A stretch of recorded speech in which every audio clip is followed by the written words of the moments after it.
देवेंद्र, जो जंतर मंतर पर जो प्रदर्शन चल रहा उसे लेकर के और क्या बातें हो रही हैं, सरकार उसे कैसे देख रही है और सरकार इस दिशा में क्या ऐसा कर रही है कि इसे जल्दी से जल्दी इस आंदोलन को खत्म करवाया जाए?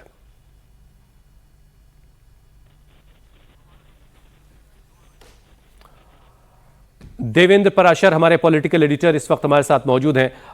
छात्रों के बेहतर भविष्य के लिए सरकार काम कर रही है, वो अपनी अपनी जगह पर है, लेकिन आंदोलन भी एक बड़े आंदोलन की शक्ल लेता हुआ दिखाई दे रहा है। पिछले 3 दिनों में जो हिंसा हुई वहां पर वो भी हम सब ने देखी और बड़ी तादाद में वहां पर छात्रों का पहुंचना भी जारी। लेकिन सरकार की कोशिश ये भी होगी कि इस आंदोलन को जल्द से जल्द खत्म करवाया जाए ताकि जो पार्लियामेंट का सेशन है वो सुचारू रूप से चल सके। हमारे पॉलिटिकल एडिटर देवेंद्र पराशर इस वक्त हमारे साथ हैं। देवेंद्र, सेशन जो है मॉनसून सेशन वो चल नहीं पा रहा है और एक बड़ी वजह जो आंदोलन चल रहा है वो भी है। इस दिशा में सरकार ऐसा क्या कर रही है जिससे मॉनसून सेशन कम से कम संसद की कार्रवाई चल पाए? देखिए, इसके 2 हिस्से हैं। पहली बात तो ये है कि जो पार्लियामेंट में जो गतिरोध चल रहा है उसके लिए सरकार बार बार अपोजिशन को कह रही है कि हम लोग चर्चा के लिए तैयार हैं और आप रूल के तहत नोटिस दें और उसके तहत जो भी चेयर के द्वारा स्वीकृत किया जाएगा उस पर चर्चा करने के लिए सरकार तैयार है।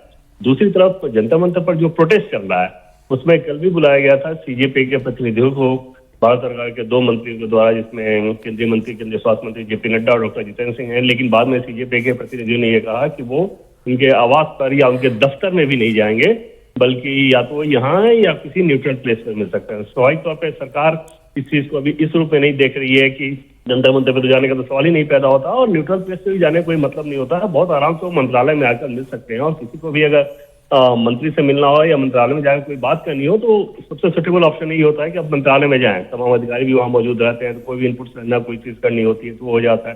तो जाहिर तौर पर सरकार का ये मानना है कि सीजेपी के लोगों के पीछे क्योंकि पॉलिटिकल फोर्सेज हैं तो इस मामले को और पेचीदा कराने के लिए इस तरह की शर्तें रखवा रहे हैं। अन्यथा पिछली मुलाकात में जब वो गए थे तो उस मुलाकात के बाद ऐसा नहीं था कि मुलाकात के बाद वो बाहर निकले वो ये कहें कि हाँ जेपी नड्डा जी के घर पे हम लोग आया, हमारे साथ अच्छा व्यवहार नहीं हुआ इसलिए हम दोबारा यहाँ नहीं आएंगे। तो ये सारी चीजें स्वाभाविक है कि क्योंकि पॉलिटिकल ऑप्शंस के तहत देखी जा रही है तो वो मामला भी और खींचेगा। लेकिन आज भी सरकार का स्टैंड यही है कि सीजेपी के प्रतिनिधि आए और बातचीत करें और सरकार जो आश्वासन उनको दे सकती है वो देगी। देवेंद्र, जाहिर है कि प्रधानमंत्री का ये पोस्ट सोनम वांगचुक तक भी पहुंचा होगा। उनकी तरफ से एक इशारा अनशन को खत्म करने के लिए यह दिया गया है कि सरकार अगर जिन छात्रों पर बल प्रयोग हुआ है और जिनके खिलाफ एफआईआर हुई है इसे सरकार अगर वापस लेने का इशारा देती है तो वो अनशन खत्म कर सकते हैं। ये एक अच्छा संकेत उनकी तरफ से माना जाए?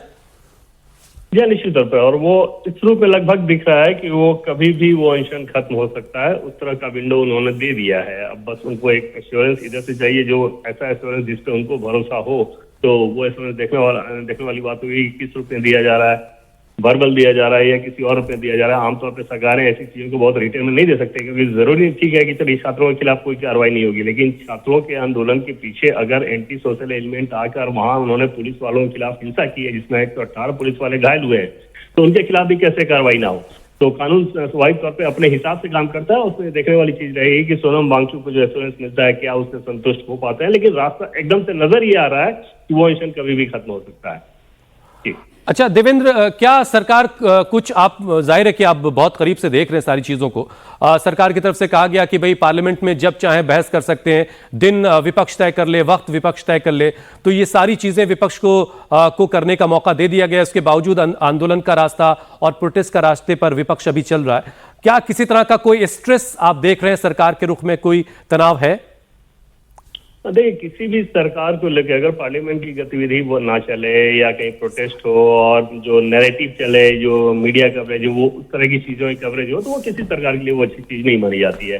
सरकार के हिसाब से अगर आप सोचें तो उनके लिए बेस्ट ये होता है कि उनके कामकाज को लेकर चर्चा हो, उनकी योजनाओं की चर्चा हो। तो वो अगर नहीं हो रहा है तो निश्चित तौर पे सरकार के लिए अच्छी चीज नहीं हो सकती है। और उस लिहाज से सरकार की कोशिश रहेगी कि जल्द से जल्द पार्लियामेंट का गतिरोध खत्म हो। हालांकि विपक्षी दलों के नजरिए से भी देखें तो कोई भी अपोजिशन जब ये रहता है उसको कोई ऐसा मौका मिल जाए कि सरकार के ऊपर दबाव बनाया जा सके तो दबाव बनाने की कोशिश की जाती है। बीजेपी भी जब अपोजिशन में थी तो इस काम को करती थी। आज जो पार्टियां अपोजिशन में वो इस काम को कर रही है और सरकार के ऊपर भरपूर दबाव बनाने की कोशिश कर रही है। लेकिन अपोजिशन में गतिरोध ये नजर आ रहा है, एक सेक्शन ये नजर आ रहा है, गतिरोध नहीं सेक्शन नजर आ रहा है कि कांग्रेस पार्टी और समाजवादी पार्टी जो कि प्रमुख अपोजिशन के दल हैं उनकी राहें कल अलग अलग नजर आनी शुरू हो गई है। उसमें समाजवादी पार्टी का ये कहना था कि वो चर्चा के लिए तैयार हैं, इस्तीफे की कोई ऐसी बात नहीं है कि हम अड़े ही रहे हैं, नहीं तो चर्चा नहीं होगी, चर्चा हो उसके बाद हम इस्तीफा के लिए दबाव बना देंगे। कांग्रेस पार्टी का रवैया कल तक दूसरे तरह का था कि उनको पहले इस्तीफा ही चाहिए था। तो वो एक अपोजिशन में इस प्रकार से अगर अलग अलग शुरू आ रहे हैं तो वो अपोजिशन यूनिटी के लिए बेहतर नहीं है और वो सरकार के लिए थोड़ी राहत की बात जरूर है।